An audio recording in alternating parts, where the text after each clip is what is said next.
Bellissimo, complimenti. Wonderful. Congratulations. Welcome, Silvio. It's always a pleasure for me. Okay, let's start from the fact that you've had lots of funds throughout the history of your company that have joined you, all of them very much satisfactory. So what happened lately? It was just at the beginning of the first COVID wave. Well, I would answer by saying that we were lucky since the very first beginning, born under a rising star, because we completed the signing just 1 week before the lockdown was announced. Then we closed the agreement 2 weeks after the end of the lockdown. So the important thing is to understand what happened in between these two dates. Probably we saw other players in that period that started with some brave acquisitions, and then they ended up in a quarrel. But the players in the field, Carlyle and Palmira, were two heavyweights, but there was also a company that demonstrated some fundamentals that were worth the amount. It was about 1,300,000,000. As a matter of fact, the amount was totally not impacted, but considering the figures for this year, ours proved to be a strong company. We are all here today talking about strategies, about the future and so on, but I remember as an entrepreneur, it was February, immediately after the lockdown. I believe that my problem and of other entrepreneurs' problem was the fact that we could see nothing. The government was not present. We were scared. We actually called each other when we did not know what to do. That was the very moment when we showed our own ability, which is the fil rouge in today's conversation with you, which is people. People, I mean, both in the company and outside the company. Because you have to start from scratch, talking to an entity that has just accepted spending all that much money for your company, telling them we are not going to sell anymore, we are not going to deliver anymore. That was a very critical moment, in my opinion, because you have to go to your shareholders saying, okay, do you prefer performance or brand? Do you prefer sales or brand? Well, that was the moment when, contrary to what you usually think about investment funds, EBITDA, CAGR, and so on. As a matter of fact, I discovered it was much warmth on the other side and also a great ability for a vision. Because after my idea and my wish to think about the brand and not to the sales, I got my answer in 20 seconds. And they said, okay, let's not sell, let's think about a brand. And for us, for Golden Goose, at least 50% of our communication comes from our ability to generate scarcity. So even though you had a question in front of you, well, we immediately cut. I remind that to maybe someone who's not in the sector. Last February, most of our companies were actually closing their own sales campaign. In our own case, we had just closed our main collection, about 36 million sales for a company that had closed 2019 with 262 million. That was a very important part. And in just a couple of seconds, the idea was cut everything.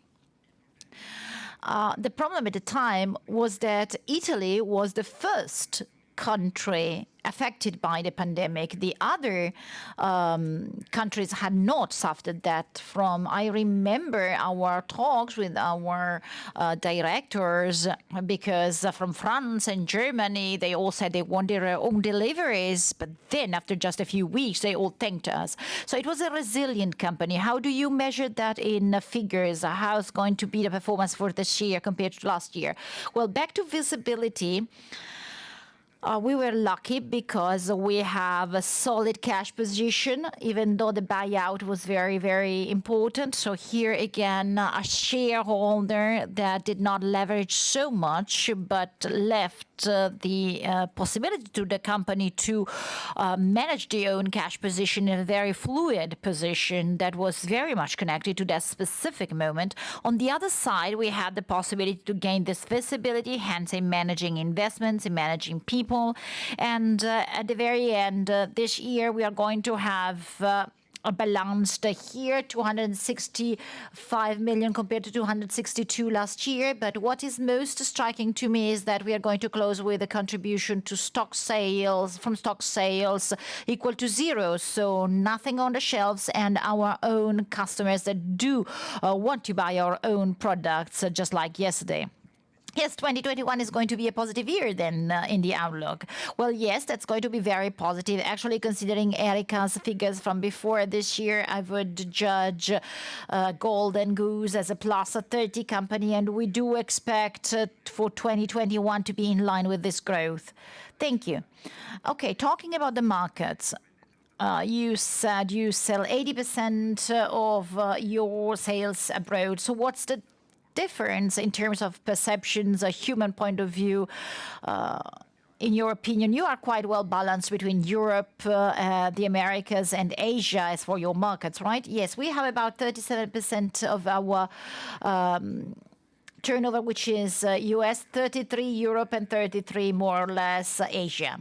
As for Asia, Golden, particularly, we have much in Korea. We were strongly affected because Korea was not China from that point of view, but we've also had China that had been well set up before the COVID pandemics, and this was very profitable after the period. In the same way, we were strongly capillary present in the US, both directly and in department stores, and this gave us the possibility to provide incredible numbers. Even most important is the great resilience that our European retailers showed, because we are not saying this, but our European retailers in the upper luxury tiers, also thanks to the Farfetch support, were able to produce incredible results. Substantially, we have already closed the last summer campaign with a growth compared to the figures in the previous sales campaign. So European customers being much supported by Farfetch. Yes, for a healthy brand, the presence of Europe in the turnover is about 30%. And what about the US, America? What's the approach of American consumers compared to the European ones? Well, let's say that this pandemic has somehow given us a feedback of how important it is to consume for American consumers. Substantially, the BLM or the issue of the elections were more impacting than the COVID. So our oscillations in the sales were more linked to people again and not so much to the pandemic. As a company, as a matter of fact, we also have a subsidiary with almost 200 employees in the US too.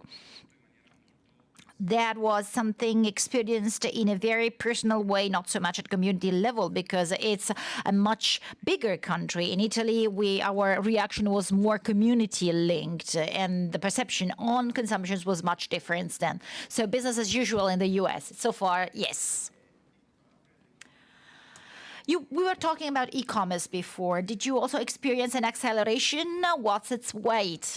Well, back to what we were saying before, when you have the fundamentals, the company can generate value even in a moment when apparently it seems quite tough to do that. Golden Goose had already set up the own direct online business already 3 years ago. Yes, everything is in-house for us. We have nothing at the level of outsourced management.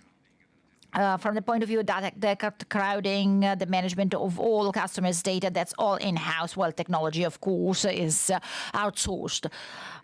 This gave us the possibility to actually detect what was positive about the COVID pandemic, as Luca said.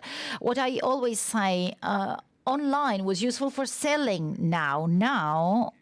That's totally different, because if it is true that we have all grown up, allow me, in a world that was driven by the first P's, place, price, promotion, and product, well, now the world has changed. It has evolved much more through the COVID pandemics. And the new product is the consumer. The new place is the community.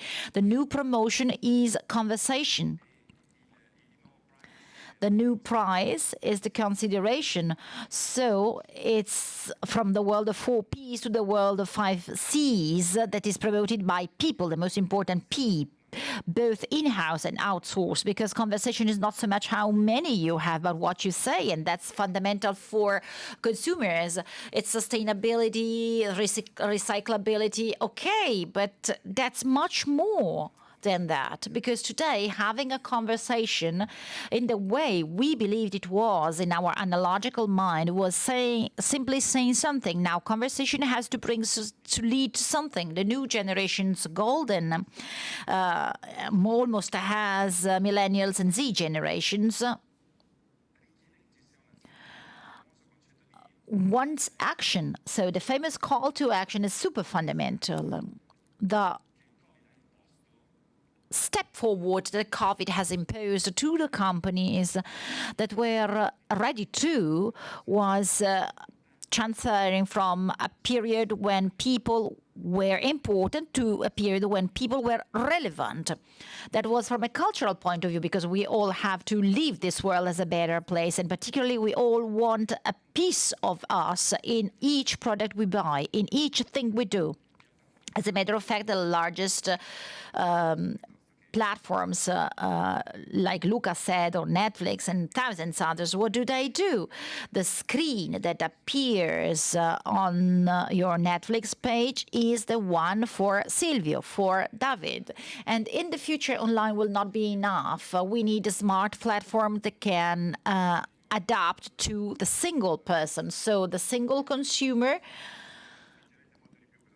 will have that. You're going to push that. Yes, precursors again, also from a physical point of view. I agree with what Erika was saying. The physical world is now, even more than yesterday, super important, because a thing that by definition can never be done digitally, as Mr. Campara was saying, is the touch and feel emotion.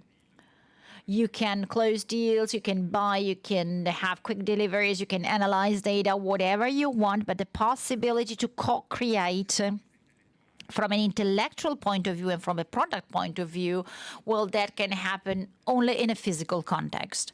As a matter of fact, we are reacting to this by transforming our stores into a broadcast network. We are going to have a Golden Goose digital broadcast started soon, where stores are going to be the places where we can create contents with our own consumers. So you're not going to create only products but also contents. So your answer is to accelerate the opening of stores. Well, now this is fundamental, because we can actually have great sales conditions. So you were saying that you are now doubling in Milan. Yes, in Monte Napoleone, a new opening, a very special thing for us, because we are famous, because we are brand location destinations. Here we have a lot to say, also from the point of view of what we should do within these stores. We are also convinced that Monte Napoleone with Saint-Honoré is the place to be. So in Monte Napoleone, will find you when events will be allowed, since the physical aspect is paramount. Well, thank you. Thank you very much for your contribution, Silvio. Thank you, David. Yes, I wanted last to thank all my people in the staff. I want to really greet you because you were really great. Thank you. Thank you very much.